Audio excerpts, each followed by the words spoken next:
என் பேர் மணிகண்டன். எங்கள் அப்பா பேர் சென்னை ராமர் பாண்டியன். முப்படாதி அம்மன் கோயில் தெரு, தார்காபுரம், சிவகிரி தாலுகா, தென்காசி மாவட்டம். நான் ஒரு சமூக ஆர்வலராக இருக்கிறேன்.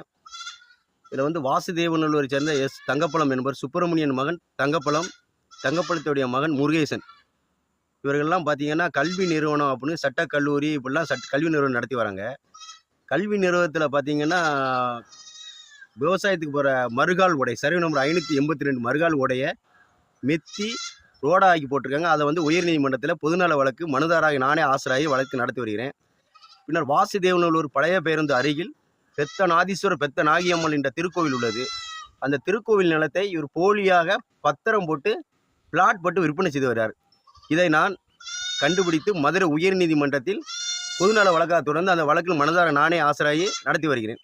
மாண்புமிகு உயர்நீதிமன்ற ஐயா அவர்கள் நீதியரசர் இது விசாரணை பண்ணி 3 மாதம் நடவடிக்கை என்று உத்தரவு பிறப்பிக்கப்பட்டது. அப்படி இருக்கும் பட்சத்தில் எஸ்டி சேம்பர் அப்படின்னு தங்கப்பழம் எஸ்டி சேம்பர் பிரிக்ஸ் செங்கச்சூளை சேம்பர் நடத்தி வருகிறார். அந்த சேம்பருடைய சர்வே நம்பர்னா 1382. அந்த 1382 இடம் வந்து லைசன்ஸ் பெறும் பொழுது தங்கப்பழத்துடைய மகன் முருகேசன் பேரில் அந்த இடம் இருந்தது. அந்த லைசன்ஸும் அவர் பேரில் நடத்தி வந்தாங்க. இப்பொழுது வந்து பார்த்தீங்கன்னா அந்த லைசன்ஸு முருகேசன் பேரில் உள்ளது.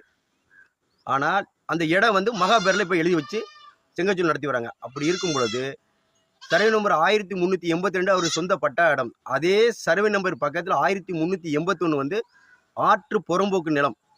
அந்த ஆற்று புறம்போக்கு நிலத்தை ஆற்றை மெத்தி செங்கச்சூளை நடத்தி வருகிறார். அந்த ஆற்றுக்குள்ள மெத்தி செங்கலை உற்பத்தி செய்யும் மிஷினையும் மண்ணையும் குமித்து கட்டடம் கட்டி ஆக்கிரம் செய்து செட்டு போட்டு பயன்படுத்தி வந்தார். இதை வந்து தென்காசி மாவட்ட ஆட்சித் தலைவருக்கும் வருவாய் கோட்டாட்சியர் சங்கரங்கோயிலுக்கும் வருவாய் வட்டாட்சியர் சிவேரி ஐயா அவர்களுக்கும் 28/12/2024 புகார் அளித்து 1 மாதம் ஆயும் நடவடிக்கை எடுக்காதவன் அறிவிப்பு நோட்டீஸ் வருவாய் கோட்டாட்சிக்கும் வருவாய் வட்டாட்சியருக்கும் அறிவிப்பு நோட்டீஸ் விட்டிருந்தேன். நீங்கள் தங்கள் மனைவியின் மீது இதுவரைக்கும் நடவடிக்கை எடுக்கவில்லை, தன் பணியை கடமை சரிவர செய்யவில்லை, என் மனைவியை நீங்கள் வந்து மதிக்கவில்லை என்று இந்த மனைவியின் மீது நடவடிக்கை 15 நாட்கள் எடுக்கவில்லை என்றால் உங்கள் மீது தனி வழக்கு பிரைவேட் வழக்கு தொடரப்படும் என்று நோட்டீஸ் அறிவிக்கவுடன் விரைந்து வட்டாட்சியிலும் கோட்டாட்சியிலும் விரைந்து அவர் செஞ்ச செட்டை மிஷினையும் முன்னுக்கிட்டேயே அளக்கிறதுக்கு முன்னே அகற்றி விட்டார்கள்.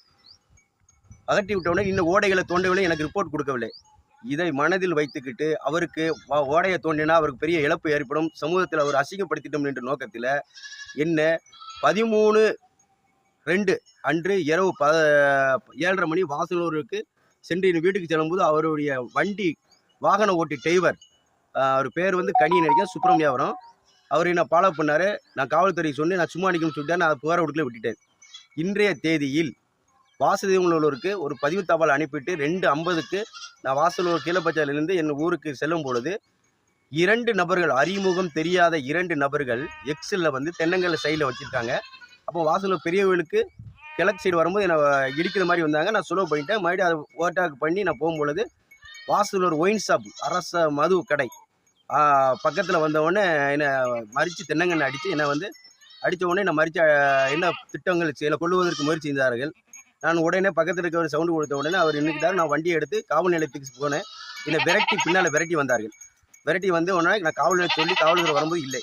இதனால் என் உயிருக்கும் என் உடம்பிற்கும் எந்த நேரத்திலும் எப்போ நலம் ஆபத்து ஏற்படலாம். இதுக்கு முழு காரணம் தங்கப்பழம் சுப்பிரமணியன் மகன் தங்கப்பழம் வாசுதேவனூரை சேர்ந்தவர் மற்றும் தங்கப்பழமுடைய மகன் முருகேசன் என்பவர். இவர் தான் காரணம். அவருடைய பேரன் அவரும் இதில் உண்டு. இவர்கள் நம்பர்லாம் நீங்கள் ஆய்வு செய்து பாருங்கள். அது மட்டும் இல்லாமல் காவல்துறைக்கு ஒரு மிகவான பணிவான வேண்டுகோள்.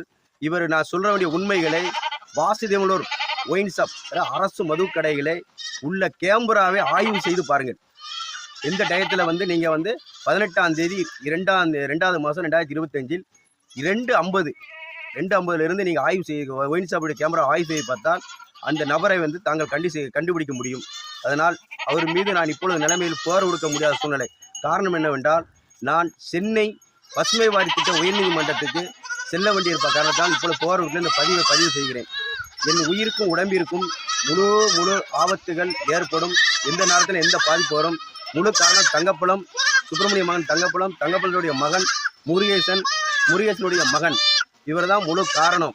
இவர் என்ன பிளான் போட்டுறா என்னை கொல்லணும் அடிச்சிடணும் மறுபடியும் 21ஆம் தேதி அறநிலைத்துறைக்கு இந்த கோவில் நிலத்து விசாரணைக்கு நான் ஆசராகக்கூடாது. இந்த ஓடையை வந்து இடிச்சாச்சு, நான் வந்து தோண்ட வச்சிட்டோம்னா அவருக்கு தொழிலுக்கு போயிடும், எல்லாம் போயிடும், அவர் மேலே வழக்கு தொடர்ந்துருவேன் அப்படின்ட்டு இந்த சதியை என்னை உயிரோடு இருந்தால் தான் இதை செய்வேன் அப்படின்ட்டு என்னை கொண்டுறணும் இங்கே பிளான் போட்டு சதி திட்டத்தை செய்து வருகிறார். கூலிப்படைகளை வச்சு என்னை கொன்றுவார், வாகனத்தில் போகும்போது அடித்து கொள்வார், வேறு ஆளுகளை வச்சு பொய் வழக்கு கொடுப்பார். என்ன வழக்குனாலும் என் மீது அரசியல்வாதிகளை காவல்துறைக்கு அழுத்தம் கொடுக்க வைத்து, அரசியல்வாதிகளை வைத்து காவல்துறைக்கு அழுத்தம் கொடுக்க வைத்து என் மீது பொய் வழக்கு போட்டு சிறையில் அடைத்து சிறையிலே வச்சு கொள்ளணும் அப்படிங்கிற திட்டங்கள்லாம் எல்லா திட்டங்களும் செயல்பட்டு வருகிறார்.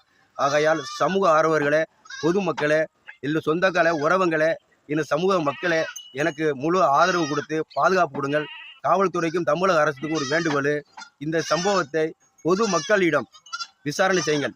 இது வாசதங்களூர் எடுத்துங்க, சங்கனாபுரி எடுத்துங்க, நெல்கடஞ்சல் எடுத்துங்க, கீழப்பூருங்க, சுற்றி இருக்க பட்டி கிராமங்கள் அனைத்தையும் விசாரணை செய்யும்போது உண்மைத்தன்மை தெரியும். அதனால் எனக்கு ஏதுனாலும் ஆபத்துகள் ஏற்பட்டால் இவர் தான் முழுக்க காரணம். பொய் வழக்குகள் பதிவு செய்யலாம், என்ன வழக்குனாலும் என் மேலே பதிவு செஞ்சு குற்றச்செயல் சாட்டி அந்த வழக்கு நான் ஆசராகக்கூடாது என்று செயல்பட்டு வருகிறார். உயிருக்கு தங்கப்பட தான் முழு பொறுப்பு.